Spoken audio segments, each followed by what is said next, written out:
Subhash white board మీకు ఆనందాన్నివ్వదు.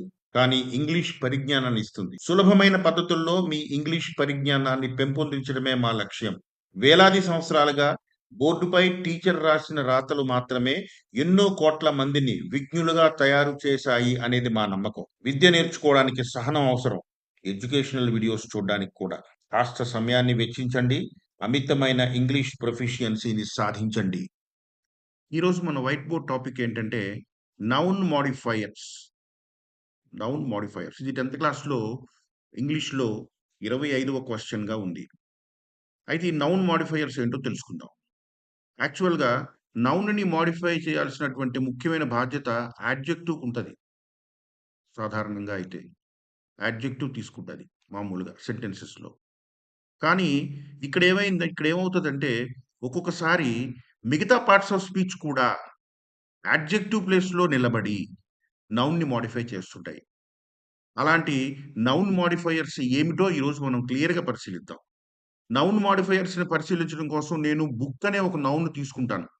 తీసుకొని ఈ బుక్ మీద నేనేంటంటే ఈ మోడిఫైయర్స్ అన్నీ వేసి అది ఏ విధంగా మోడిఫై అవుతుందో పరిశీలిద్దాం. ఫస్ట్ ఆఫ్ ఆల్ మొట్టమొదటిది ఏంటంటే నౌన్స్. విచిత్రం ఏంటంటే ఇక్కడ ఒక నౌను వేరే నౌన్‌ని క్వాలిఫై చేస్తది. ఇక్కడ చూడండి బుక్ ఒక నౌను. అలాగే టెక్స్ట్ కూడా ఒక నౌనే. ఈ 2 కలిసి టెక్స్ట్ బుక్. బుక్ అంటే పుస్తకం. టెక్స్ట్ బుక్ అనగానే దానికి ఎక్స్‌ట్రా ఇన్ఫర్మేషన్ యాడ్ అయింది. దాన్నే మోడిఫికేషన్ అంటాం మనం. ఇక్కడ చూడండి ఫిజిక్స్ బుక్. ఫిజిక్స్ నౌనే, బుక్ నౌనే. ఈ 2 కలిసి ఒక ప్రత్యేకమైన పుస్తకం అని చెప్పడానికి ఉపయోగపడ్డాయన్నమాట. అలాగే ఇక్కడ నోట్ బుక్, చెక్ బుక్ ఇవన్నీ కూడా అంటే ఒక నౌను మరొక నౌన్ ముందు నిలబడి ఆ నౌన్‌ని మోడిఫై చేయడం మనం చూడొచ్చు. రెండోది యాడ్జెక్టివ్. యాడ్జెక్టివ్స్. నార్మల్‌గా మనం ఇందాకే చెప్పుకున్నాం. నౌన్‌ని మోడిఫై చేసే ముఖ్యమైన బాధ్యత వహించేదే యాడ్జెక్టివ్. ఇక్కడ చూడండి గ్రేట్ ఒక యాడ్జెక్టివ్. అది బుక్ ముందు నిలబడి ఒక గొప్ప పుస్తకము, గ్రేట్ బుక్ అని చెప్పడం జరిగింది. ఓల్డ్ బుక్ పాత పుస్తకము. ఫేమస్ బుక్ చాలా ప్రాముఖ్యం కలిగిన పుస్తకము. ఇంపార్టెంట్ బుక్ ముఖ్యమైన పుస్తకము. అలాగే బ్యూటిఫుల్ బుక్ అందమైన పుస్తకము. హెల్ప్‌ఫుల్ బుక్ సహాయకరమైన పుస్తకము. అలాగే క్రియేటివ్ బుక్, హిస్టారికల్ బుక్ ఇలా యాడ్జెక్టివ్స్ నౌన్ ముందు నిలబడి నౌన్‌ని ఎక్స్‌ట్రా ఇన్ఫర్మేషన్ యాడ్ చేయడం గాని, క్వాలిఫై చేయడం కానీ చేస్తూ ఉంటాయన్నమాట. అలాగే మూడో దాని విషయానికొస్తే పార్టిసిపుల్స్.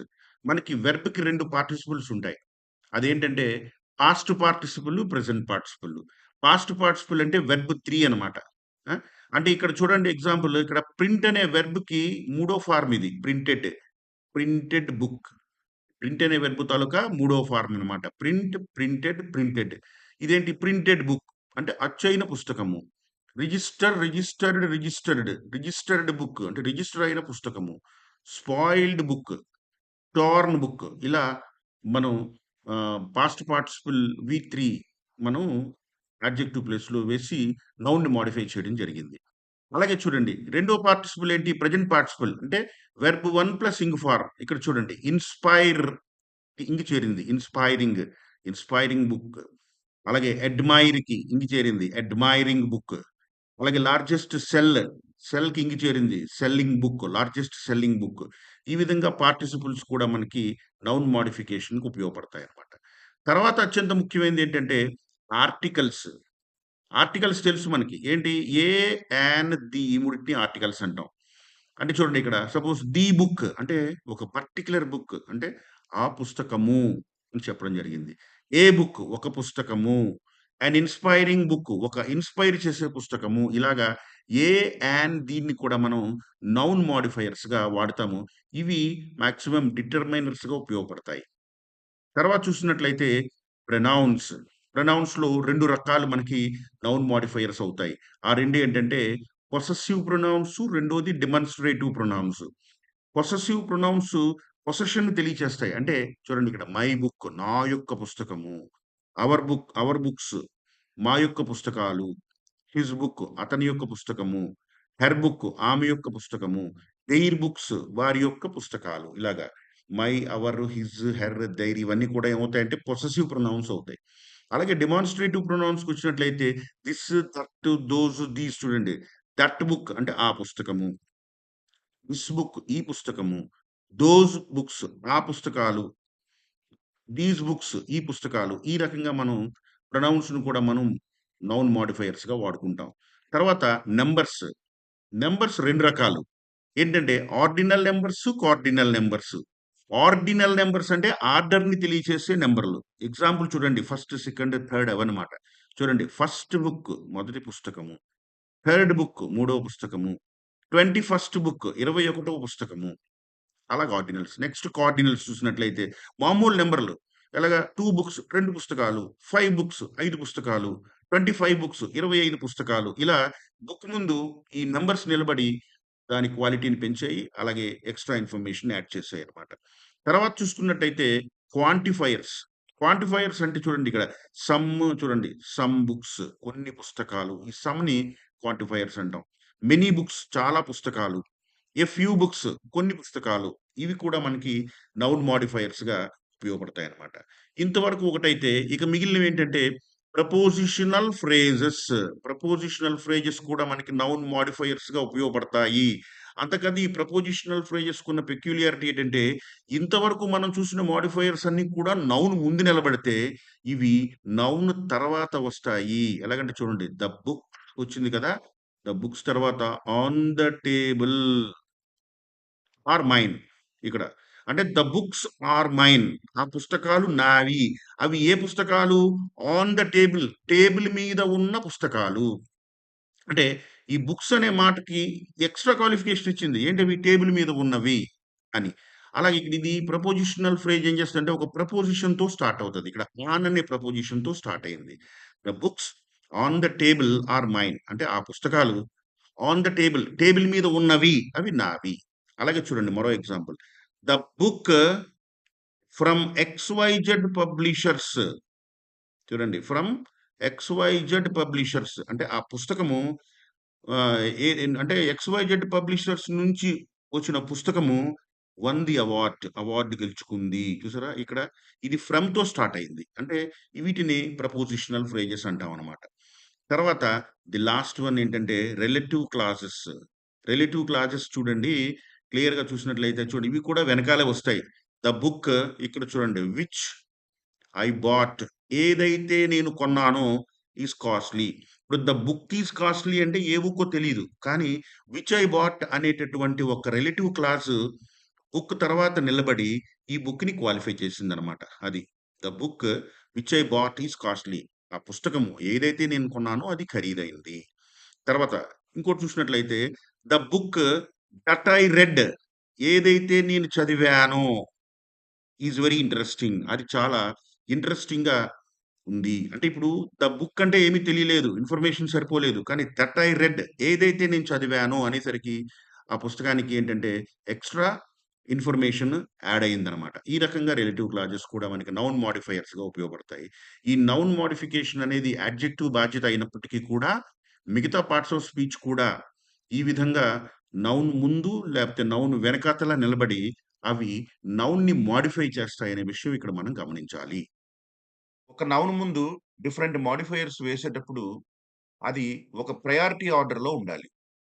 ఏంటి ఆ ప్రయారిటీ ఆర్డర్ అంటే దీనికి ఒక యాక్రోనిమ్‌ని మీరు గుర్తుపెట్టుకోవాలి. అదేంటిదంటే చూడండి ఇక్కడ డీఓఎస్ఏఎస్‌సిఓఎంపి. దీన్ని గుర్తుపెట్టుకోవడం కోసం ఇక్కడ కట్ చేయండి.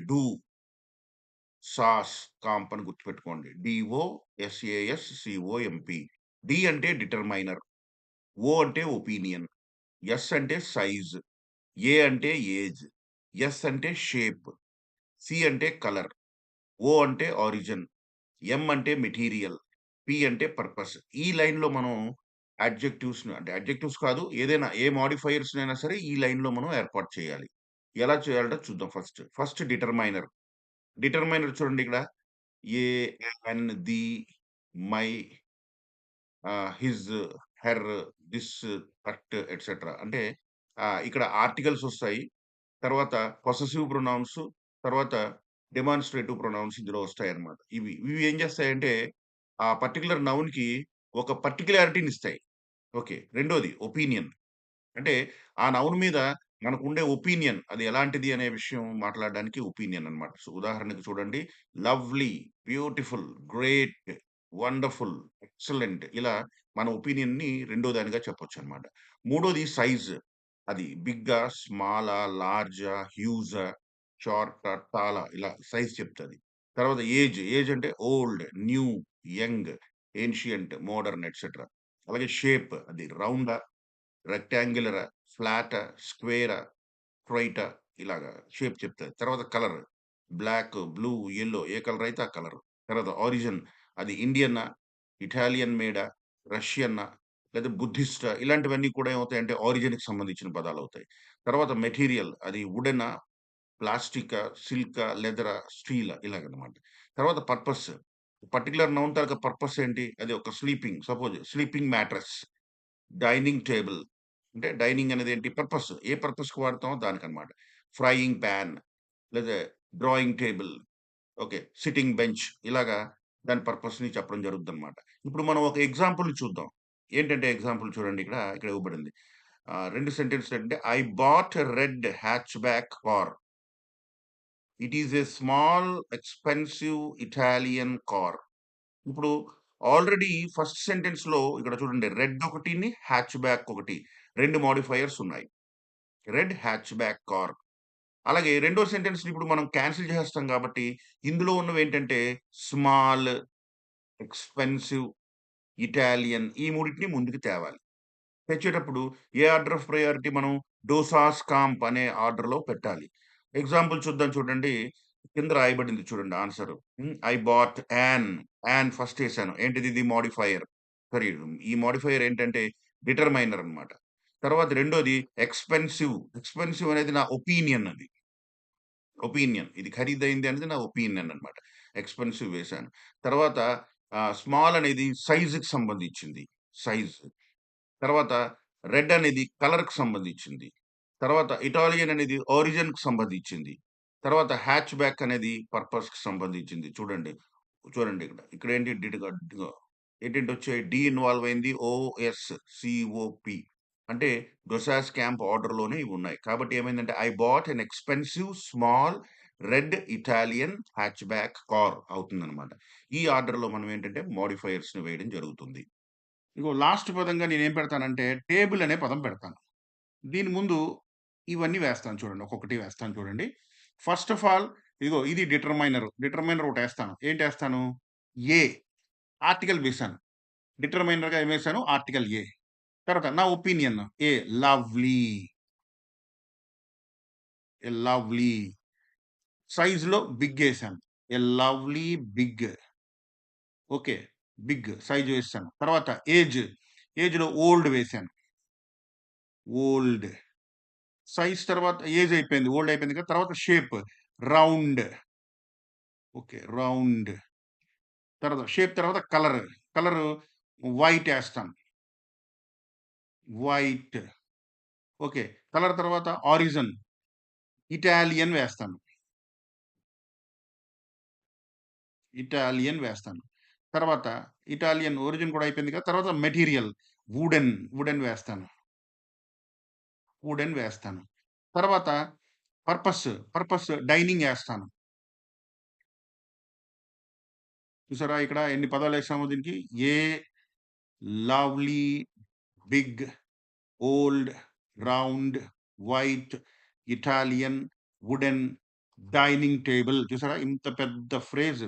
ఇందులో ఇవన్నీ ప్రయారిటీ ఆర్డర్. ఫస్ట్ ఏమో డిటర్మైనర్, తర్వాత ఒపీనియన్, తర్వాత సైజ్, తర్వాత ఏజ్, తర్వాత షేప్ తర్వాత కలర్ తర్వాత ఆరిజిన్ తర్వాత మెటీరియల్, తర్వాత పర్పస్. డైనింగ్ టేబుల్ అది. Dining purpose. ఇప్పుడు ఇక్కడ నౌన్ వస్తదన్నమాట. చూసారా? ఎంత క్లియర్‌గా ఉందో మనకిక్కడ. A lovely big old round white Italian wooden dining table. ఈ విధంగా మనం ఏంటంటే, ఈ యాడ్జెక్టివ్స్ మనం ఎక్కువ వేసేటప్పుడు ఈ ఆర్డర్‌లోనే వేయాలన్నమాట. దీన్ని సింపుల్‌గా గుర్తుపెట్టుకోవడం కోసం మనం డూ, సాస్, కాంప్ అనే పదం ద్వారా గుర్తుపెట్టుకోవచ్చు. ఫస్ట్ ఆఫ్ ఆల్ మనం మోడల్ 1ని పరిశీలిద్దాం. మోడల్ 1. మోడల్ 1లో ఏముంటదంటే, ఒక డిటర్మైనర్ ఉంటది. తర్వాత యాడ్జెక్టివ్ వస్తది. ఒక నౌన్ వస్తది. ఇది ఒక నౌన్ ఫ్రేజ్ అన్నమాట. ఈ నౌన్ ఫ్రేజ్‌లో స్టార్టింగ్ డిటర్మైనరు, తర్వాత ఒకటే యాడ్జెక్టివ్, తర్వాత నౌను. ఇక్కడ ఎలా ఉంటదంటే, మనకి ఎగ్జామినేషన్‌లో ఇవ్వబడినవి 2 పార్ట్స్‌గా ఉంటాయి sentence. I bought a book and it is expensive. ఇది ఇలా ఇవ్వబడతది. ఈ రెండిటిని కలిపేసి మనం ఒక సెంటెన్స్‌గా రాయాలి. ఫస్ట్ ఆఫ్ ఆల్ ఇలా ఎగ్జాంపుల్ చూడగానే ఇందులో నౌన్‌ని మనం ఐడెంటిఫై చెయ్యాలి. ఇక్కడ బుక్ అనేది నౌన్. అంటే ఇప్పుడు మోడిఫై అవ్వాల్సినటువంటి నౌన్ ఏదంటే బుక్ అన్నమాట. అయితే ఈ రెండో సెంటెన్స్ ఇప్పుడేం చేయాలంటే మనం ఇక్కడ చూడండి ఆల్రెడీ బుక్ ముందు ఒక డిటర్మైనర్ ఇవ్వడమే జరిగిందిక్కడ. ఒక డిటర్మైనర్. ఓకే. ఇదే డిటర్మైనర్‌ని వాడుకుంటాం. అంటే ఇంతవరకు వాడుకుంటాం. బుక్ ముందుకి ఇక్కడ చూడండి ఎక్స్‌పెన్సివ్ అనే ఈ యాడ్జెక్టివ్‌ని ఎక్కడికి తేవాలి మనం? ఇదిగో బుక్ ముందుకి పట్టుకురావాలి. ఇక్కడికి పట్టుకురావాలన్నమాట. పట్టుకొస్తే ఏమవుతుందో చూడండి. ఇగో కామన్‌గా ఐ బాట్ వరకు ఓకే ఇక్కడ. తర్వాత బుక్ ముందుకి ఎక్స్‌పెన్సివ్ వచ్చింది కాబట్టి ఎక్స్‌పెన్సివ్ బుక్ అయిద్ది. అంతేనా? చూడండి ఇగో ఎక్స్‌పెన్సివ్ బుక్. కానీ ఇక్కడేమైంది? ఇక్కడ డిటర్మైనర్ కదా! కానీ ఎక్స్‌పెన్సివ్ ముందుకొచ్చేసరికి ఎక్స్‌పెన్సివ్ అంటే ఇక్కడ వోవెల్ సౌండ్ ఉంది కాబట్టి ఏమవుతుంది? యాన్‌గా మారుతుంది.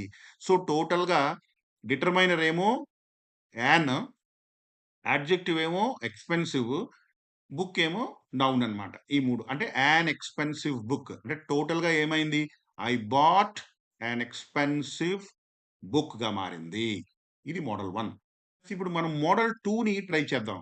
మోడల్ 2లో ఏమవుద్దంటే, ఇక్కడ చూడండి ఇందాక డిటర్మైనర్, యాడ్జెక్టివ్, నౌన్ వచ్చింది. కానీ ఇక్కడ డిటర్మైనర్ తర్వాత ఇదిగో యాడ్జెక్టివ్ వస్తాది. అలాగే మరొక యాడ్జెక్టివ్ వచ్చి అప్పుడు నౌన్ వస్తదన్నమాట. అంటే ఈ రెండి యాడ్జెక్టివ్స్ మధ్యలో ఎండ్ అనేది రావచ్చు, రాకపోవచ్చు. లేకపోతే కామా పెట్టేస్తాం. ఓకే. Adjective 2 adjectives. అంటే మనకి నార్మల్‌గా సెంటెన్స్‌లు 2 సెంటెన్స్‌లు ఇవ్వబడతాయి చూడండి. హి made A short speech. The speech was interesting 2 ఇచ్చాడు. ఇప్పుడు రెండో దాన్ని మనం కాన్సెల్ చేసేయాలి. చేసేసి ఇందులో ఉండే యాడ్జెక్టివ్స్ పట్టుకొచ్చేయాలి ముందుకి. కానీ అంతకంటే ముందు మనం ఏం చేయాలంటే ఇందులో అసలు నౌన్ ఏది? నౌన్ ఏంటంటే ఇక్కడ స్పీచ్ నౌన్. ఈ స్పీచ్‌కి ఆల్రెడీ ఒక యాడ్జెక్టివ్ ముందుందిక్కడ. ఏదది? షార్ట్ అనే యాడ్జెక్టివ్ ముందుంది. ఇప్పుడు ఈ రెండో సెంటెన్స్‌ని మనం కాన్సెల్ చేసినప్పుడు ఏమవుతుందంటే, ఇక్కడ ఉండేటటువంటి యాడ్జెక్టివ్ అయిన ఇంటరెస్టింగ్ అనేది ఈ ముందుకొచ్చేయాలి ఇక్కడికి. ఇందులోకొచ్చేయాలి. ఫస్ట్ సెంటెన్స్‌లోకొచ్చేయాలి. వచ్చేటప్పుడు అప్పుడు 2 యాడ్జెక్టివ్స్ అవుతాయి. ఇక్కడ షార్ట్ ఒక యాడ్జెక్టివ్, అలాగే ఇంట్రెస్టింగ్ ఒక యాడ్జెక్టివ్. ఈ 2 యాడ్జెక్టివ్స్ అయినప్పుడు దేన్ని ముందు పెట్టాలి అనేది ఇక్కడ మనం ఒకసారి చూడాలి. చూడాలంటే మనం ఏం చేయాలి? మనం మనకు తెలిసినటువంటి యాక్రోనిమ్ అప్లై చేయాలి. అదేంటిది? ఇగో DOSAS COMP దీన్ని అప్లై చేద్దాం. అప్లై చేసినప్పుడు ఇందులో షార్ట్ ఉంది కదా! షార్ట్ అంటే ఇది దేనికి సంబంధించింది? చూడండి సైజ్‌కి సంబంధించింది. అర్థమైందా? ఇగో ఇది సైజ్. ఎస్ అంటే సైజ్. షార్ట్ అనేది సైజ్‌కి సంబంధించింది. అలాగే ఇంట్రెస్టింగ్ అనేదేంటంటే పర్పస్‌కి సంబంధించింది. ఓకే. పర్పస్. మరి ఈ రెండిటిని ఏసేటప్పుడు మనం దేన్ని ముందెయ్యాలి? షార్ట్ అంటే ఏంటి? సైజ్‌ని ముందెయ్యాలి. అందుకని ఇక్కడికి పట్టుకొచ్చేటప్పుడు చూడండి ఇంట్రెస్టింగ్‌ని ముందుకు పట్టుకొచ్చేటప్పుడు నేనేం చేశానంటే, హి మేడ్ డిటర్మైనర్ తర్వాత 2 అడ్జెక్టివ్స్‌లో షార్ట్ ముందు వేశాను. ఇదిగో ఎందుకంటే సైజ్‌కి సంబంధించింది కాబట్టి. తర్వాత ఏం చేశాను? పర్పస్ అంటే ఇంట్రెస్టింగ్ స్పీచ్. ఓకే. పర్పస్‌ని వేశాను. కాబట్టి ఏమైందంటే ఈ ప్రయారిటీ ఆర్డర్ ఇలా ఫిక్స్ చేయాలి. అంటే కాబట్టి ఏమైంది? హి మేడ్ ఏ షార్ట్ ఇంట్రెస్టింగ్ స్పీచ్. మధ్యలో నేను ఒక కామాని మాత్రం ప్లేస్ చేశాను. ఓకే. టోటల్‌గా ఏమొచ్చింది? హి made a short interesting speech. ఇది ఈ విధంగా జరుగుతుందనమాట. ఇప్పుడు మోడల్ 3 చూద్దాం. మోడల్ 3లో మనకేంటంటే డిటర్మైనర్ వస్తది. డిటర్మైనర్ తర్వాత ఇక్కడ చూడండి యాడ్జెక్టివ్, నౌన్ అంటే నౌన్ ముందు యాడ్జెక్టివ్ ఉంటది. యాడ్జెక్టివ్ ముందు ఏముంటదంటే యాడ్‌వర్బ్ ఉంటది. అది. ఇక్కడ క్లారిటీ కరెక్ట్‌గా ఉండాలి. డిటర్మైనర్ తర్వాత యాడ్‌వర్బ్, యాడ్‌వర్బ్ తర్వాత యాడ్జెక్టివ్. ఇక్కడ విషయం ఏంటంటే చూడండి మనకి ఇవ్వబడిన 2 సెంటెన్స్‌లు ఏంటంటే they stayed in A hotel. తర్వాత ది హోటల్ వాస్ ఫర్నిష్డ్ లగ్జూరియస్‌లీ అని ఇచ్చాడు. కానీ ఈ క్లాస్‌లో ఉన్నప్పుడు ఇది ఫర్నిష్డ్ అంటే వెర్బ్ తర్వాత యాడ్‌వర్బ్ వచ్చింది లగ్జూరియస్‌లీ అని. ఓకేనా? ఇగో ఇది దీని తర్వాత ఇదొచ్చింది. కానీ ఇది ఫ్రేజ్‌లోకొచ్చేసరికి ఏమవుద్దంటే లగ్జూరియస్‌లీ ముందుకొచ్చేస్తది. ఇక్కడ చూసారా? లగ్జూరియస్‌లీ ఫర్నిష్డ్. ఇక్కడ ఫర్నిష్డ్ లగ్జూరియస్‌లీ ఇక్కడేమో దీన్ని ముందుకు తిరిగేస్తాం. అంటే యాడ్‌వర్బ్‌ని తెచ్చి ముందు పెడతాం అన్నమాట. పెడితే ఏమవుతది? లగ్జూరియస్‌లీ ఫర్నిష్డ్. ఓకేనా? ఇప్పుడు చూడండి. They stayed in a. So, in a వరకు కూడా ఓకే. ఇక్కడ దాకా ప్రాబ్లమ్ లేదు. ఇక్కడ నుంచి ఏమైంది? ఈ హోటల్ అనేది ఏంటిది? This is noun. ఈ నౌన్, ఈ నౌన్ ఇగో చివరికి తెచ్చేసాం హోటల్‌ని. తెచ్చేసి దాని ముందు ఏం చేస్తామంటే ఫర్నిష్డ్ లగ్జూరియస్లీ అనే మాటని తిరగేసి లగ్జూరియస్లీ ఫర్నిష్డ్. అంటే ఈ మోడల్‌లో ఎలా ఉంటది? ఫస్ట్ డిటర్మైనర్ ఉంటది. తర్వాత యాడ్వర్బ్ ఉంటది. తర్వాత యాడ్జెక్టివ్ ఉంటది. తర్వాత నౌన్ ఉంటదనమాట. ఈ విధంగా ఉంటది. కాబట్టి ఆన్సర్ ఏంటి? They stayed in a okay. అంతవరకు. ఇక్కడ ఫర్నిష్డ్ లగ్జూరియస్లీ ఫర్నిష్డ్ హోటల్‌గా మారతది. This is model 3. Model number 4ని పరిశీలించినట్లయితే ఇందులో చూడండి. ఇక్కడ ఒక డిటర్మైనర్ వచ్చింది. డిటర్మైనర్ తర్వాత ఈ చివర నౌన్ మామూలుగా ఉంది. ఈ మధ్యలో యాడ్వర్బ్ ప్లస్ యాడ్జెక్టివ్ ఒకటి. మరొక యాడ్వర్బ్ ప్లస్ యాడ్జెక్టివ్ ఒకటి వచ్చి మధ్యలో ఎండ్ వచ్చింది. ఓకేనా? అంటే యాడ్వర్బ్, యాడ్జెక్టివ్ ఒక సెట్. ఇదొక యాడ్వర్బ్, యాడ్జెక్టివ్ ఒక సెట్. మధ్యలో ఎండ్ వచ్చిందన్నమాట. చివర నౌన్. ఎలా వచ్చిందో చూద్దాం ఇప్పుడు మనకి. ఇవ్వబడిన ఎగ్జాంపుల్ మనం టెస్ట్ చేద్దాం.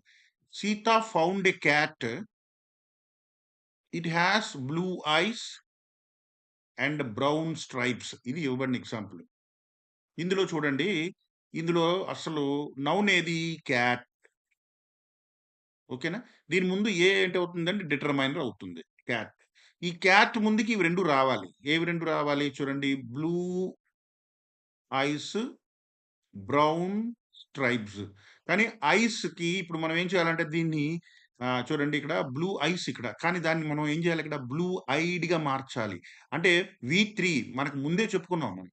అంటే పాస్ట్ పార్టిసిపుల్ వెర్బ్ తాలూకా పాస్ట్ పార్టిసిపుల్ ఫార్మ్ కూడా మోడిఫైయర్ కింద పనికొస్తుందని చెప్పుకున్నాం. ఓకేనా? ఇక్కడ చూడండి ఐడ్. ఐ, ఐడ్ అన్నమాట. అలాగే ఇక్కడ చూడండి స్ట్రైప్డ్. స్ట్రైప్డ్. ఓకేనా? దీని ముందేముంది? Blue eyed. ఇది యాడ్వర్బ్. Adverb, adjective. యాడ్జెక్టివ్‌గా వి3 ఉంది. ఇక్కడ కూడా ఇది యాడ్వర్బ్, ఇది యాడ్జెక్టివ్. యాడ్జెక్టివ్ చూడండి స్ట్రైప్డ్ ఏమో యాడ్జెక్టివ్. దాని ముందు బ్రౌన్ అనేది ఏమంటో యాడ్వర్బ్ అయిందనమాట. ఈ రెండిటిని అంటే ఇక్కడ ఐస్‌ని ఎలా మారింది? ఇక్కడ ఐడ్‌గా మారిందనమాట. వి3గా మారింది. ఇక్కడ స్ట్రైప్స్ ఏమో స్ట్రైప్డ్‌గా మారింది. ఈ రెండిటి మధ్యలో ఏమొచ్చింది? ఎండ్ వచ్చిందనమాట. టోటల్‌గా ఆన్సర్ ఏమొచ్చింది? Sita found A blue I'd and brown striped cat. ఈ క్యాట్ ఏంటి? Cat is a noun. ఓకేనా? ఇప్పుడు టోటల్ చూడండి. ఏమో డిటర్మైనరు. ఓకే. డిటర్మైనరు. తర్వాత బ్లూ ఐడ్ అనేది ఒక యాడ్వర్బ్ అండ్ యాడ్జెక్టివ్ కాంబినేషను. మధ్యలో ఎండ్ వచ్చింది. తర్వాత ఈ మళ్ళీ బ్రౌన్ స్ట్రైప్డ్ కూడా ఒక యాడ్వర్బ్ అండ్ యాడ్జెక్టివ్ కాంబినేషను. తర్వాత చివర ఏమొచ్చిందంటే నౌన్ వచ్చిందనమాట. ఈ ఈ విధంగా ఫోర్త్ మోడల్ ఉంటది. ఇప్పుడు మనం మోడల్ 5 అండ్ మోడల్ 6 చూద్దాం. ఇక్కడ పెక్యులియారిటీ ఏంటంటే చూడండి నౌన్ తర్వాత వస్తాయి ఇవి. ఇందాక మనకి యాడ్జెక్టివ్స్, యాడ్వర్బ్స్ అన్నీ కూడా నౌన్‌కి ముందొస్తే, ఇక్కడ ప్రిపోజిషనల్ ఫ్రేజ్ గాని, లేతే రిలేటివ్ క్లాజ్ కానీ నౌన్ తర్వాత వస్తదనమాట. ఎలాగొస్తదో చూద్దాం. ఇక్కడికి ఏం కావాలి ఫస్ట్ ఆఫ్ ఆల్ ఈ మోడల్‌లో ఫస్ట్ డిటర్మినర్ ఉంటది. తర్వాత నౌన్ వస్తది. నౌన్ తర్వాత ప్రిపోజిషనల్ ఫ్రేజ్ వచ్చి చివరలో ప్రిడికేట్ వస్తుందనమాట. ఎలాగో ఎగ్జాంపుల్ ద్వారా చూద్దాం. ఇక్కడ చూడండి ఇవ్వబడిన 2 సెంటెన్స్‌లు ఏంటంటే, the man is cruel. He is in the house. The man is cruel. He is in the house. ఇప్పుడు ఇందులో ప్రిపోజిషనల్ ఫ్రేజ్ రెండో దాంట్లో చూడండి. ఇక్కడ దీన్ని ఏమంటామంటే మనం ఇన్ ద హౌస్ ఉంది కదా! దీన్నే మనం ప్రపోజిషనల్ ఫ్రేజ్ అంటాం. ఈ ప్రపోజిషనల్ ఫ్రేజ్‌ని మనం ఏం చేయాలంటే తీసుకెళ్ళి కరెక్ట్‌గా మన నౌన్ పక్కన కూర్చోబెట్టాలి. అంటే ఇక్కడ కూర్చోబెట్టాలన్నమాట. అంటే చూడండి అందుకే క్రిందన సెంటెన్స్ ఏమైంది చూడండి. డిటర్మినర్ ఏమో ది ఇక్కడ. ద మ్యాన్ అనేది నౌను. ది మ్యాన్ దీని తర్వాత ఇక్కడ కూర్చోబెట్టాం. ఏమని? The man in the house. చూసారా? ఇన్ ద హౌస్ అని కూర్చోబెట్టి తర్వాత ఇగో ఈ పార్ట్ ఏది? ఇది ప్రిడికేట్ ఈజ్ క్రూయల్ ఎండింగ్‌కొచ్చిందనమాట. చూసారా? ఇది ఇలా 3 పీసెస్ అయింది. ఎలాగంటే ద మ్యాన్ తర్వాత ప్రిపోజిషనల్ ఫ్రేజ్ వచ్చేసింది. వచ్చేసి ఈజ్ క్రూయల్. ఇక్కడ ద మ్యాన్ ఈజ్ క్రూయల్ మధ్యలో కట్ అయ్యి మధ్యలోకి ప్రపోజిషనల్ ఫ్రేజ్ ఎంటర్ అయిందనమాట. ఈ విధంగా ఏంటంటే మోడల్ నంబర్ 5లో determiner, noun, prepositional phrase, predicate వస్తాయి. అంటే the man in the house అంటే ఆ ఇంట్లో ఉన్న మ్యాన్. ఈ మ్యాన్ ఇక్కడ ఏమైందంటే వర్ణించడం జరిగింది. డిస్క్రైబ్ చేసిందనమాట. The man in the house is cruel. అదనమాట. ఈ విధంగా మోడల్ 5 ఉంది. అలాగే మోడల్ 6 చూసినట్లయితే మోడల్ 6లో రిలేటివ్ క్లాజ్ వస్తది. ఈ మీదని ప్రపోజిషనల్ ఫ్రేజ్ అయితే ఇది రిలేటివ్ క్లాజ్ అన్నమాట. ఈ రిలేటివ్ క్లాజ్ ఎలా ఉంటదో చూద్దాం. చూడండి ఫస్ట్ ఏమో డిటర్మినర్ వస్తది. తర్వాత నౌన్ వస్తది. తర్వాత రిలేటివ్ క్లాజ్ వచ్చి తర్వాత ప్రిడికేట్ వస్తదనమాట. ఇక్కడ చూడండి ఇక్కడ కూడా ఏంటంటే చూడండి ఇక్కడ ఇవ్వబడిన సెంటెన్స్ ఏంటంటే the book is costly. I bought it yesterday. ఓకేనా? The book is costly. ఇక్కడ చూడండి ఫస్ట్ డిటర్మినర్ వచ్చింది. తర్వాత బుక్ వచ్చింది. వచ్చిన తర్వాత ఇక్కడ కట్ చేసి ఇందులోకి ఏమవుద్దంటే ఈ relative clause I bought it yesterday ఇక్కడ ఇట్ ఉంది కాబట్టి అది. ఏదైతే, ఏదైతే నేను కొన్నానో ఐ బాట్ ఇట్ యెస్టర్‌డే ఏదైతే కాబట్టి ఏముంటే ఇక్కడ మనం విచ్ అనే రిలేటివ్ ప్రొనౌన్ ఏసాం ఇక్కడ which.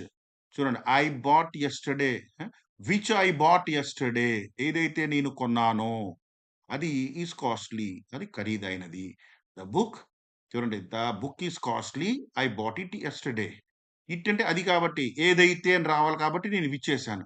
The book which I bought yesterday ఆ పుస్తకము విచ్ ఐ బాట్ ఏదైతే నేను కొన్నానో నిన్న ఈస్ కాస్ట్‌లీ చాలా ఖరీదైనది అని చెప్పి సెంటెన్స్ చెప్తుంది. దిస్ ఈస్ మోరల్ 6 అన్నమాట.